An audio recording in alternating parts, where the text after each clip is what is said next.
So good morning, sir, and I'm here to report my topic, which is the number system. So yun nga.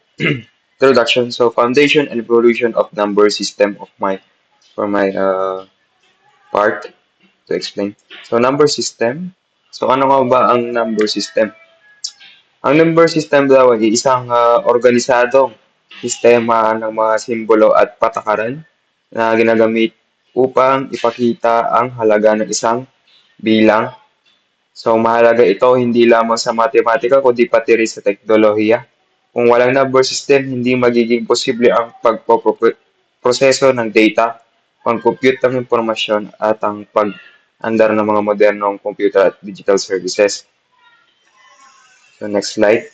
So, ano ba yung mga early counting methods na nandito? So, noong una pa noon, ang mga tao ay gumagamit lamang ng tally marks para makabilang. Karaniwan itong inuukit sa kahoy, bato o buto. Bawat marka ay kumakatawan sa isang bagay. Bagamat simple ang parang ito, naging mahalaga ito dahil ito ang nagsimula ng konsepto ng pagbibilang at pag-unawa sa dami. So, tally marks, one mark is equal to one item. Used for basic tracking lang.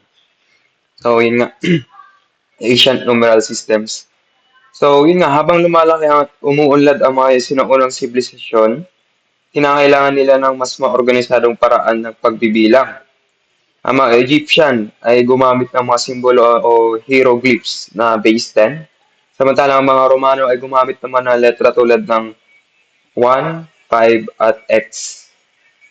I5, IV at X. At ang mga sistemang ito ay ginamit sa kalakalan, pagtala ng kasaysayan at paggawa ng malaking struktura. So, early to I so to point out is the Egyptian hieroglyphs, Roman numerals, and structured counting system. So yun nga, next is the Hindu-Arabic system. So ang Hindu-Arabic system naman, or number system, ay ang isa sa mga pinakamahalagang imbensyon sa kasaysayan ng matematika. Dito, ipinakilala ng konsepto at zero at ang place value system. Dahil dito, naging mas madali at mas mabilis ang pagkwenta. Ang sistemang ito ay ginagamit natin hanggang ngayon sa pang-araw-araw na buhay at sa modernong teknolohiya. So, role in the computer hardware ng number system. Mahalaga ang number system sa pag-unlad ng teknolohiya dahil ito ang ginagamit sa pagpaproseso at pag-iimbak ng impormasyon. Lahat ng digital device ay umaasa sa malinaw na sistematikong representasyon ng mga bilang upang gumana ng maayos. Kung walang number system, hindi magiging posible ang automation at digital processing. So, key points natin dito is yung CPU operations, memory storage, at digital circuits. The next is the application in computation. So, application in computation, ginagamit ang number systems sa pagsasagawa ng iba't ibang uri ng mathematical at arithmetic na operasyon. Mahalaga ito sa agham, engineering, negosyo at iba pang larangan ng nangailangan ng tumpak na kalkulasyon. Sa pamagitan ng number system, nagiging organisado at maasahan ang mga resulta ng pagkwenta.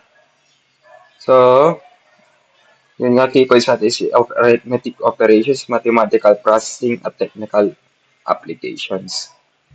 So, application in programming. So, sa larangan naman ng computer programming, ang number system ay ginagamit sa pag-store ng data, paggawa ng desisyon at pagpapatakbo ng mga programa. Ang bawat instruction ay proseso ay sa isang programa ay numerical representations.